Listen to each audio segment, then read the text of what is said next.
Bonjour, et seconde D. Bon, bah écoutez, il est temps de parler enfin de... Donc, ce que j'avais dit, la méthode pour résoudre un problème, enfin, un système. Équation à deux impôts. Alors, je voudrais pas reprendre par contre les mêmes trucs que moi je vous ai donnés, parce que... On met des exemples, ça se trouve... Oh, remarquez, je peux prendre l'exemple que je vous avais donné à bête, parce que je suis sûr que l'autre, c'est sûr que c'est pas... C'est sûr que moi je vous ai pas mis celui que je vous avais donné là. Ouais, parce qu'en plus moi je suis pourri celui-là. Ouais. Bref. Ah, je me souviens, la solution de l'autre il est complètement moche. Rien à voir avec ce que j'avais fait. Enfin, c'est pas ça, mais bref. Non, bref. Donc,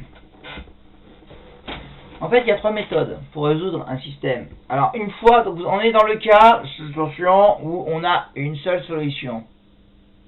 D'accord? Ok. Et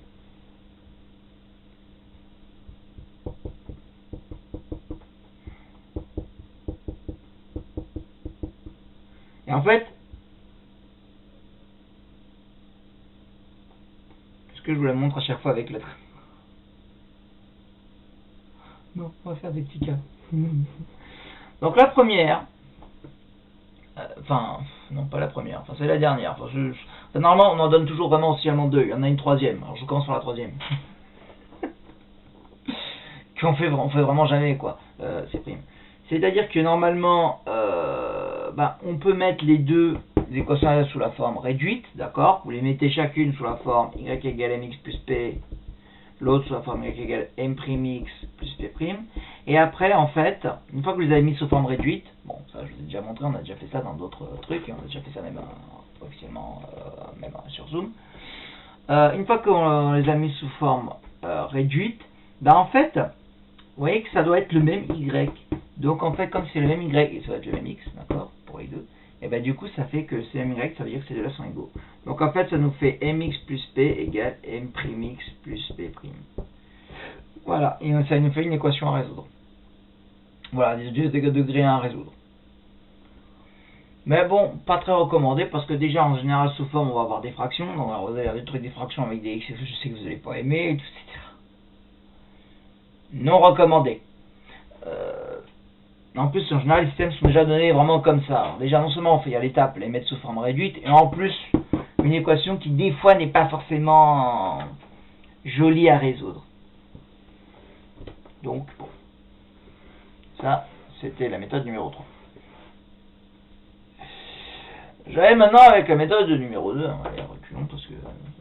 c'est la méthode que beaucoup utilisent, en général, mais moi, j'aime pas. C'est ce qu'on appelle la méthode par substitution. Donc la méthode par substitution.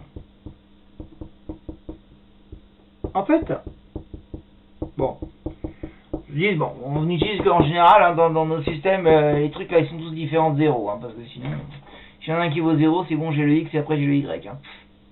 Ou alors inversement. Pas intéressant. Bon, on est dans un cas où ils sont tous pas différents de 0, a', b', b'. Alors, parce que si jamais par exemple vous avez un truc comme ça, 2x égale 3, 4x plus 5y égale 6, écoutez, x ça fait déjà 3,5. J'ai plus qu'à remplacer x là-dedans, voilà, par 3,5, ça fait 4 fois 3,5, plus 5y égale 6, bon, 4 fois 3,5 ça fait 6, ça fait 5y égale 0, ça fait y égale 0, voilà, hop. Et c'est génial, ça y est, bon, bref. Quand il y en a un des deux qui est absent, c'est pas très palpitant. Donc, alors, le truc, c'est qu'en général, les méthodes de substitution, elles consistent à exprimer le y en fonction de x ou le x en fonction de y, à votre choix. D'accord? Si on garde le y comme si on avait une équation réduite, là, le premier, ça nous prend y égale à moins ax sur b plus c sur b, voilà. Et une fois qu'on a exprimé le y comme ça en fonction de x, on remplace dans l'autre équation le y par ce truc là. Et après ça nous fait une équation en x à résoudre. Une fois qu'on a x, on n'a plus qu'à rechanger le x là-dedans, ou dans le truc des deux, et de trouver le y. C'est tout. Voilà. Alors un exemple. Alors je vais vous montrer d'abord l'exemple où la méthode par substitution se prête plutôt bien. Un truc comme ça par exemple, et je veux un truc qui soit différent de mes exemples. Voilà, genre...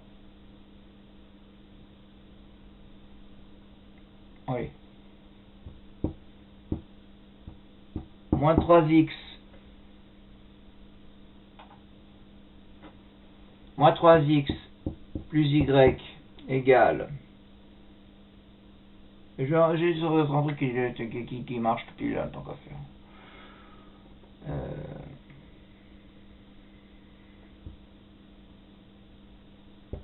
Moins 5.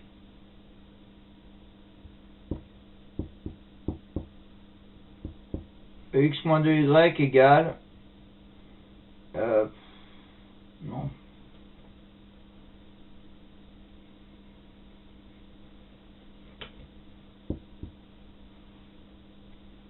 Et x moins 3y égale... moins 1. Vous avez l'embarras du choix là, dans ce genre de truc, la méthode par substitution se prête très bien. Soit vous pouvez dire gy qui va faire, genre je retire 3x de chaque côté, ça va faire 3x moins 5. Et dans ce cas, après j'ai plus qu'à remplacer y par ça. Donc ça fait x moins 3 facteur de, je remplace y par 3x moins 5. D'accord? C'est la substitution, c'est-à-dire j'ai exprimé la y en fonction de x, là ça se présente bien.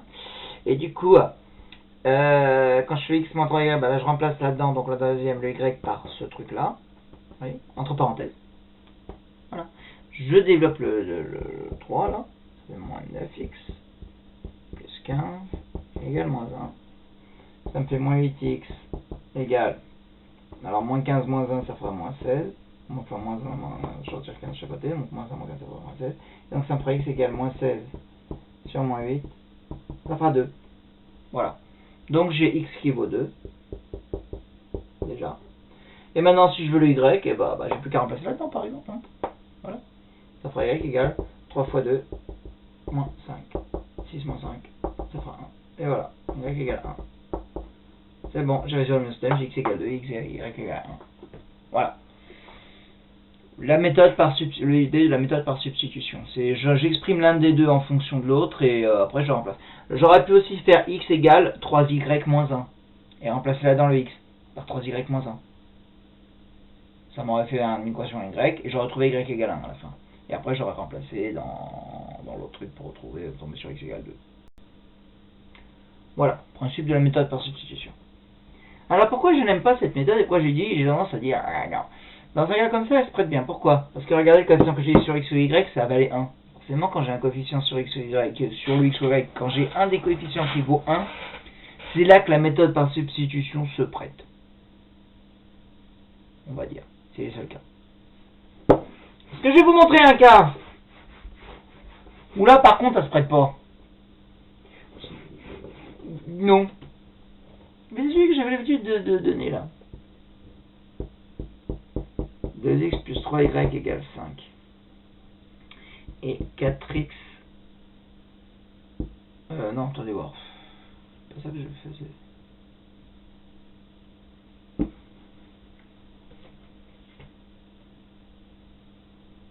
Bref.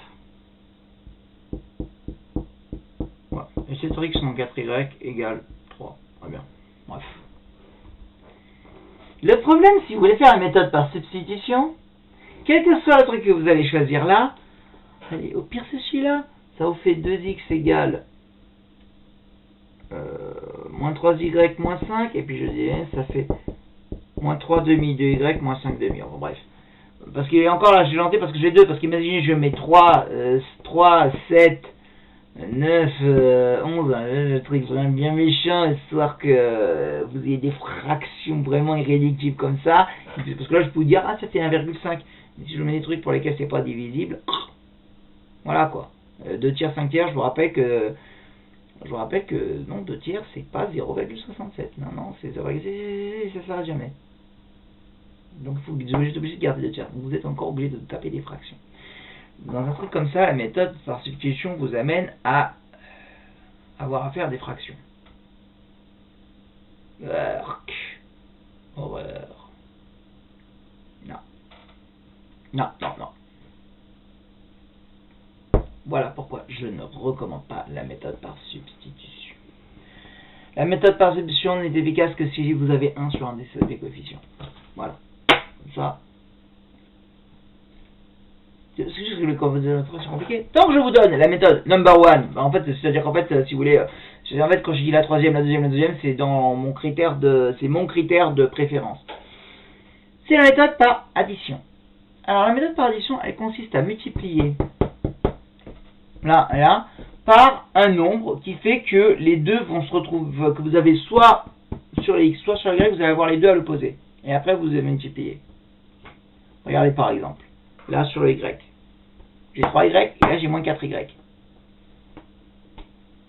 Comme pour réduire mon dénominateur, quand vous avez les trucs avec le dénominateur 3 et 4, qu'est-ce que vous faites? Multiplier l'un en haut par 4 et l'autre en bas. Ben, ça va être pareil. Mais il faut que vous arrangez pour que les deux coefficients soient opposés. Donc regardez, ici je vais multiplier cette ligne par 4. Et l'autre je vais multiplier cette ligne par 3. Comme ça, ça me fait 3 fois 4, 12. Moins 80, moins 12. Genre 12, moins 12. Deux vont être opposés. Regardez, ça va donner ça.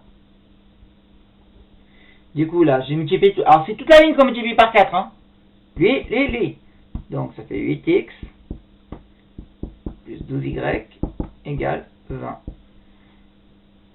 Je multiplie la ligne par 3. 21x moins 12y égale 9. Et maintenant que j'ai les deux qui sont posés là, puis j'ai 12y moins 12y, j'additionne les deux lignes. 8x plus 21x, 29x. 12y moins 12y, bam, les deux se barrent. Ils s'en vont. C'est génial. Ils disparaissent. Il me reste 20 plus 9. 29. Et voilà. Ça fait 29x égale 29. Donc x, ça fait 29 sur 29. Mais 1. Ping.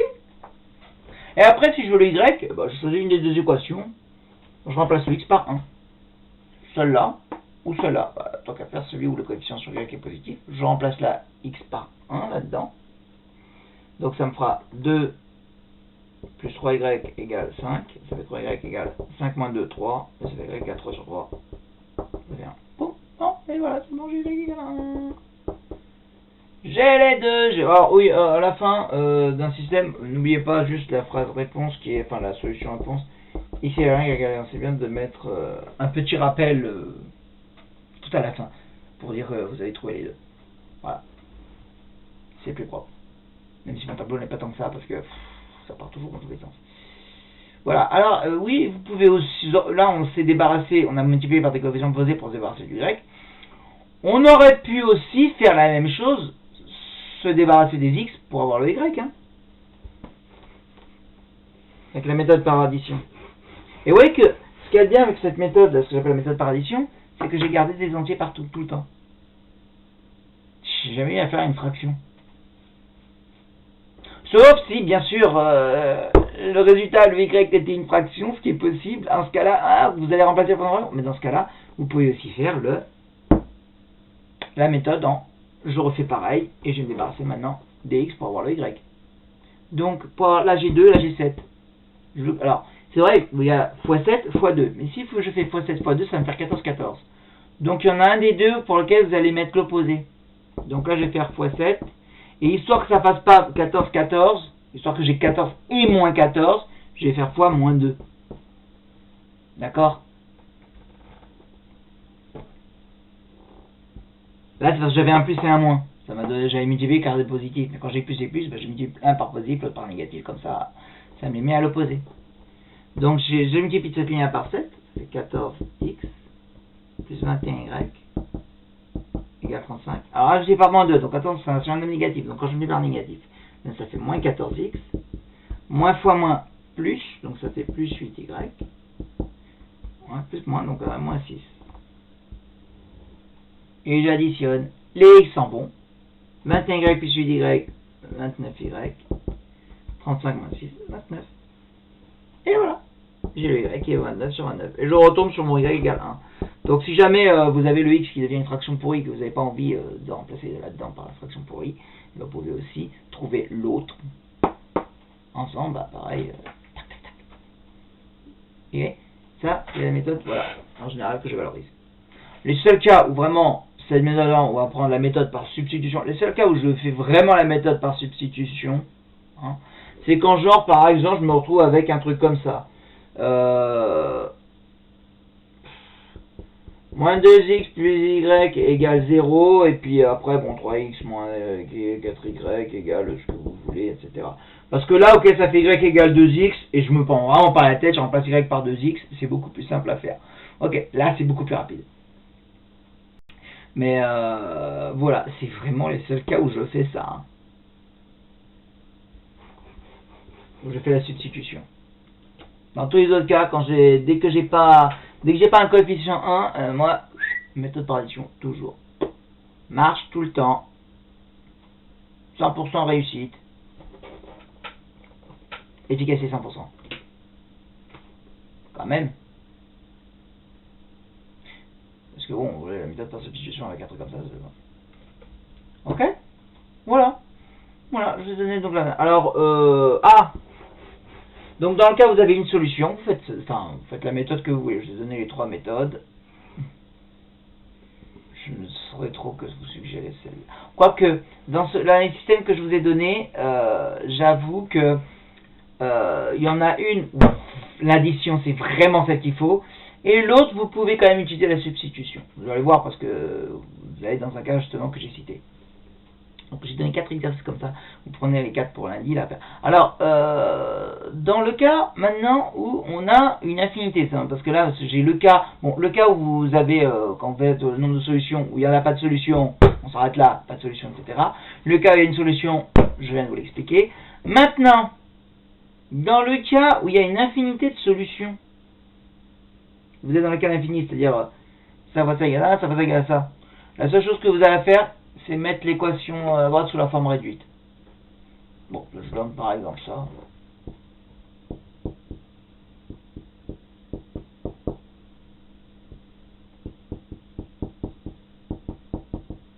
Bon.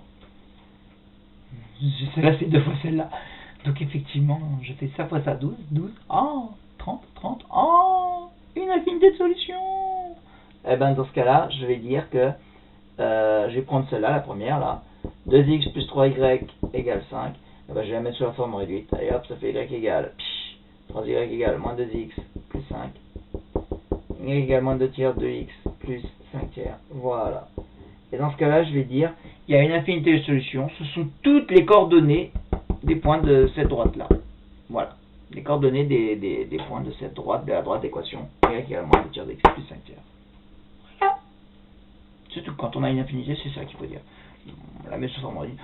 Pourquoi vous l'avez pas sur le cartésien, on a direct là, 2x plus y moins 5 égale 0. Oui, on peut aussi. Non, c'est parce qu'en fait, si vous voulez, là, c'est parce qu'en fait, c'est vrai, c'est le cours à l'ancienne, parce que c'est que depuis cette année de l'année dernière, avec depuis le nouveau programme, que l'équation cartésienne débarque en seconde. Les années d'avant, il n'y avait pas l'équation cartésienne. Donc en fait, c'est pour ça que je disais à chaque fois à mes élèves de la mettre sous forme réduite et dire voilà, c'est l'équation, c'est les points de cette droite-là. Mais vu que vous avez l'équation cartésienne, oui, on pourrait effectivement. C'est une situation pas feignasse, quoi. Mettez la main sur forme réduite, ça vous fait un peu de travail supplémentaire. Non mais. Bref. Ok. Donc bah pour lundi, vous me faites les systèmes S1, S2, S3, S4 là que j'ai donné moi en bas de ma feuille. Ok. Et on tâchera d'en faire d'autres lundi. Ok. Voilà. Bon, c'est tout pour aujourd'hui. Bon week-end.